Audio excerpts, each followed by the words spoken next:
Cavalier faithful, welcome back to the Cleveland Pulse YouTube channel. I'm your host, Jeffrey, today here with my buddy, Justin. What's going on, guys? Justin, we have the Cavaliers' 2023-2024 schedule in front of us. I am going to throw it up on the screen. We were talking a little bit before I hit record. Some interesting... The NBA, we just really don't know how they're doing schedules. I think that it's kind of easy to complain as fans, but we got a lot to talk about today. We're going to discuss the first 10 games really loosely right here. Justin, I really liked what you were saying before I hit that record button. Walk me through it here. You see October, obviously preseason included, and then just walk me through these first 10 games, how you're feeling. We do play 10 games, but we do not play, 10 different opponents. You see New York twice, you see Oklahoma City, and you see Indiana and Golden State. So I just want to hear how you're feeling as far as late October, early November for this Cavalier squad. Yeah, in 10 games, you play 6 different opponents, which kind of seems absurd. That means you're playing at least 3 teams twice, which, again, that's Indiana, OKC, and New York. And that's just that's upsetting to me. I'm sorry, it's Golden State, New York, and Indiana, and Right. that's just upsetting to me. Why the NBA scheduling, like Jeff said, it's maybe I'm the one who's getting butthurt about it and getting into the minutia of it, because once you get past the first 10 games, I think it gets pretty, broken up. But why do I want to watch the same game that I watched last week when I could be watching a different opponent already? Like, the NBA does nothing to make me want to watch the regular season outside of televised games or premier matchups. But that being said, the first 10 games are really actually interesting, because while a lot of people might think like, hey, Indiana, Oklahoma City, those teams are far away from being, what we're supposed to be. Well, that might be true. We're also starting to implement new pieces. We're starting to, get new rotations in. All this stuff is going to be worked on in the beginning of the season. And yes, I know a lot of people will go back and be like, yeah, well, we had to do the same thing with Donovan Mitchell and Darius Garland got hurt last year. I 100% understand all those points. I will not put it past JB to absolutely screw up within the first 10 games trying to figure out what rotations work and what makes people happy, because that's, at the end of the day, that's what's going to be the problem. Is JB's going to have to keep a couple, 8 to 9 guys happy, I think. And I think you'll start to see a little bit of frustration if things don't go our way early on, especially, with those Brooklyn. I think Brooklyn's honestly one of those games where you're like, you walk into it and everyone's telling you, yeah, the Cavs should be favorites. The Cavs should win this game. Right. Even on the road. Yeah, even on the road, it does not matter. I mean, they have Mikal Bridges. They have a lot of good young pieces over there. They're building towards something. They're building towards being a playoff team. I just don't put it past the Cavs. And we've watched plenty of Cavs opening night games, Jeff, where you're like, man, this should be an easy win, and it doesn't turn out that way. And right. I know last year, that Toronto game, that one, fired me up. So hopefully we can start the season off with a win, but it's definitely no cakewalk to begin the season.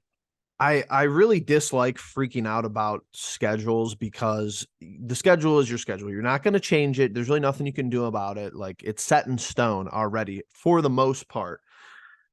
But I think you really hit the nail on the head in the opening part of your thoughts. It's very difficult if you're not like a playoff contending team, which the Cavs are, which is cool, which is good, which we appreciate and we like that. It's very difficult to just throw on the NBA regular season. And I do not understand how that they think this in-season tournament. And I know it's going to be the first year of it. Maybe they have to work out wrinkles and, maybe iron out some kinks. I get that. But this in-season tournament idea, even before we saw how it was going to work and all that, and how they announced that through Richard Jefferson and how they did that, I didn't really have too many hard opinions on it then. When I look at the schedule now, I already hate it. I already can't stand it, because follow along with me, because whoever did the graphics for the Cavs, it looks fine, but I think they could have done a little bit better. So this Indiana game on the 28th at home is just a regular game. This Indiana game on the 3rd of November is down here it says in-season tournament group play is the Uh, highlighted in yellow, and that game you could barely see it. That game yeah. and the 21st against Philadelphia is like that too. So it counts for your regular season record, And the Atlanta game, right? but it also Oh, and the yes, Detroit game. And the yeah, Detroit game. Four of yes, you those can't even games in see it. Can't even see it. wow. They should have made it Wow. black. They should have made it a different color. I don't know why they did that, but That's disgusting. so that counts as your regular season. That counts as a regular season game, but it also goes to your in-season tournament group play. Now, here's what's really bothering me. Come along to December with me. So, and I hate this, and I'm sure other teams are not like this because it's just not possible. So we play on the road in Detroit, and that's just a regular game. Then we have a Sunday off, and then there's this whole we're playing two in-season tournament games, and then what is this? A regular season game on the 6th? And then you're playing the in-season tournament semifinals, and then like there's no way these could all be games. Like I understand that. I understand that, but so like what if you lose in the in-season quarterfinals game on the 4th, like we might play a regular season game on the 6th. I hate this. I hate it. That's Because think about because awful. I wouldn't hate it inherently, but look, we play Detroit on the road. Then you have this whole mess for a week, and then we have 3 more road games: Orlando, Boston twice. That's disgusting. I hate that. The beginning of December schedule, that's absolutely disgusting. I hate it. I can't stand it. And just another point before I kind of let you, talk about more of what you want to speak on. I don't remember who commented on it, but I seen a reply. We have 3 Saturday home games all year, and they're very early. We play Indiana at home in October. That's one. We play the Lakers the Saturday, November 25th. That's the same day, allegedly, that Ohio State plays Michigan, which is dumb. That's a misread by Right. that. And then we play Atlanta on a Saturday in December at home. That's it. Yeah. The schedule is, and again, Jeff, you and I talked about it the other day. Again, like, the one game that you might make a plan for is the Paris game. The home opener stinks. It's Right. not Where anything even is special. that? Where is that on the schedule? It's just in January 11th. January is what the Paris game should be. But it's like it's trying to be like, hey, do you guys want to get back into being excited for the Cavs? Okay, well, here's an awful schedule. Here are back-to-back games, and then you just get a whole month of like the worst. And December's supposed to be one of those months where like you look forward to the Christmas Day game. The Cavs don't get one of those. You right. make the playoffs. You have one of the more interesting, more talked about matchups in the playoffs. You don't get the matchup against the Knicks on Christmas Day. The Cavs, again, we talked about it last year. You get Donovan Mitchell, and you're still not getting enough televised games. Maybe this year you get a lot of televised games, but you're just not getting the right moments. Like, who's gonna saying, hey, you get an ESPN game on Tuesday night in January, and I'm obviously making this up, but okay, why should I be excited for this game? Because right. It's just against the Celtics. Okay, they're gonna play the Celtics at least one more time.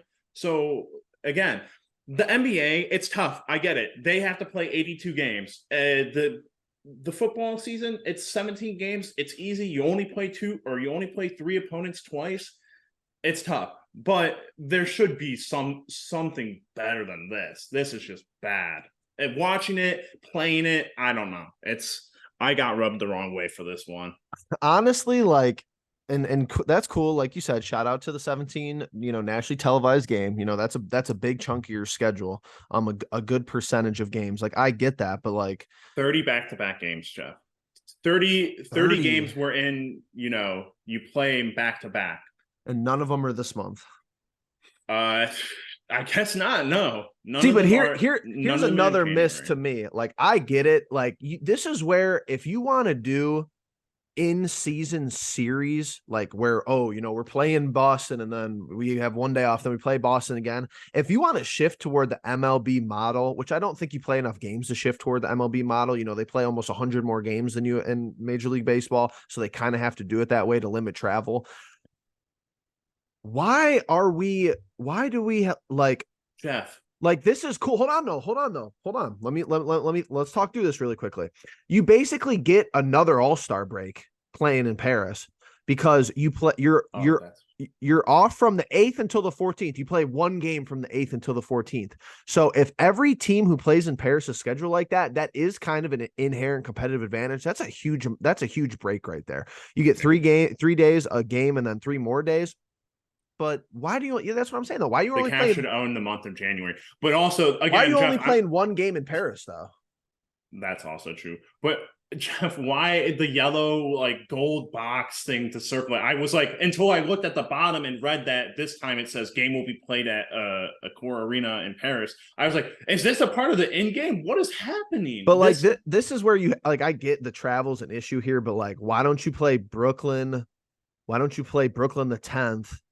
And then why don't you play them the 11th? And then why don't you have a day off and play them like the 13th again? And you just play Brooklyn 3 times in Paris. And I get it. They have to probably do this for time difference of reasons, but 2:00, who's watching this Thursday 2:00 game in Paris Eastern time? Well, it's probably is it in is this EST? I would assume everything else in EST. Like, how are you going to watch that game? Like, yeah, I'm not. That's what I'm saying. Like, that's kind of a missed opportunity there. And I know it kind of sounds like we're complaining. I get that, but it's like you have to get into it. You have to talk about it at least a little bit. There's avenues to these things. You can't just be like, oh, I'm going to watch every single basketball game. You could, but guess what? People have lives. People have work. You can't catch every game. You can't go to every game, right. But you can definitely talk about every game, and you can, from the perspective of us, these games aren't being played yet, and we're still talking about them in a way that, I'm upset because I'm not gonna watch a lot of those televised games because guess what? They're gonna probably fall on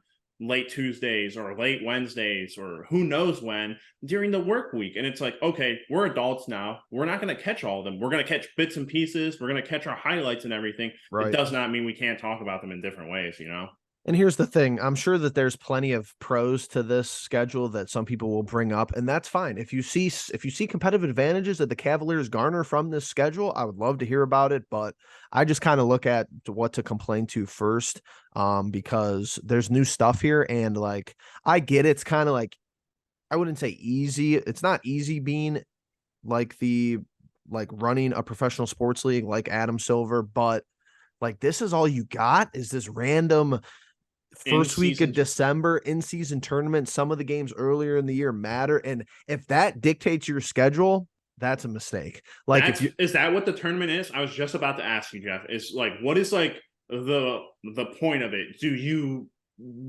get any advantage? Do you get some sort of like the All-Star? I believe in the All-Star game in baseball, you get, if you win it, either the it used to be like that. It recently changed, but you're correct. It used to be like that. What? No way. I think the last year that it was like that was 2016 because the American League won the World Series and the Indians were the home team in the World Series, and the Cubs had a way better record than us, and people didn't like that, and they changed it. But yeah, it used to be like that. No, there's no. It's just to stir. I don't think there's any benefit to it. As far as I know, there should be. I guess there might be some incentive, but nothing. Do these count as the 82 games? I don't know. There's so much about this schedule that just sucks. They can't because like I don't think it would be like this if it did. Like this box says regular season. Right.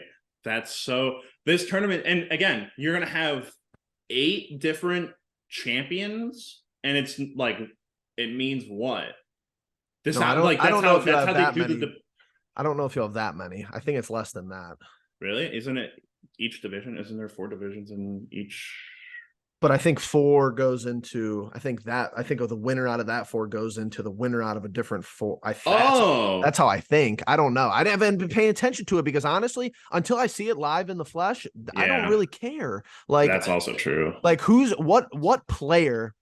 What player in their right mind, like from a Supermax player to that's the other point. Like a mid-level point. Like even if you're making even if you're a Max Strus level salary, you cannot be up about this. You cannot be like, oh, we're doing this random crap in the middle of the season. Also, Yeah, like how many of these guys like LeBron, Kawhi, Paul George, who like are older now and are injury prone, how many of them are just gonna take this week off? that's what I'm saying. And That's a whole week of them and then maybe this is just like me with LeBron, Steph Curry, guys, Kevin Durant, guys who have their rings and have their flowers already. It's like you have no reason to want to zero, play an in-season tournament if you get nothing for it. zero. It seems like there's zero incentive for the players to want to play, and there's zero incentive for me to want to watch. And honestly, like I think the NBA is probably going to be pushing pretty hard to be like, absolutely do not do this. But that's my issue with one game in Paris. So Yeah. let's say, knock on wood, but like let's say Donovan Mitchell, tweaks a hamstring in this game at home against the Spurs.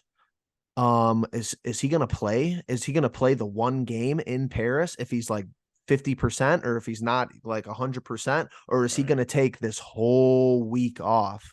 Yeah. And Just that's you could that's a say that bummer for for like anybody. that's a bummer for overseas fans because like That's a you know bummer if you plan to go out there and then who you don't even know who's gonna play. right. And my other thing with that is just like obviously they'll supplement with other NBA teams, but like I think you're right, Jeff. Like the Cavs should have two overseas or two Paris games at For least. sure. So that's uh, no wonder 17 games is just enough. Interesting for sure. It never really shakes out as bad as how we like perceive it. I'm sure it'll Yeah. be fine unless it's it really has the in-season tournament does have a small percent chance to be just a total disaster area. Like you said, nobody plays, nobody cares, doesn't drive revenue. It'd be like their all-star game. The ratings are not good in the NBA. So I get you have to do something, but doing something could hurt more than doing nothing, which we have, seen in the past in major sports leagues and, professional arenas. But Justin, anything else before we sign off here today? Yeah, no, I just think that like you said, they are trying to get things going in the right direction in terms of getting people's attention back into the NBA. I think that they're throwing all of these things at the wall, and they're doing it now because you know why? Because LeBron's still in the league and they still have their major GOAT guy of like, hey, he's here, he might be doing the in-season tournament, come watch, whatever, blah blah blah. And they're just going to throw whatever they can at the wall and hope that it sticks, and whatever does, hopefully we like. But they're all-star games, they're not great. Jeff and I went to it 2 years ago. I don't think we watched it the year last year, and it's just one of those things where they need to spice it up and they just haven't. Well, guys, with that all being said, we are optimistic for the season. We are excited. Don't get us wrong, but we just got to come on here and say maybe the NBA needs some help as far as internal schedule making and just how they're going to move forward with the league, because they definitely do need to make some changes. Pretty much ever since I would say the 2016 finals, I think ratings have been downhill, and that's kind of a biased statement, but I think it might be true too in some sense. I know that he goes through some turmoil with the bubble, but everybody went through COVID. So the NFL has had no issues, rebounding since then. But yeah, tell us what we missed down below in the comments. Is there good parts of this season that, the schedule that maybe we didn't see, maybe we didn't talk about, we should talk about? We will have the full, we will predict the season as it goes along. We'll probably give some preliminary predictions as far as, final record before the season starts when it comes to recording Cavs Encapsulated with Logan. With that all being said, hit that like button. Make sure you subscribe, share with your friends. We'll see you guys in the next one. Peace.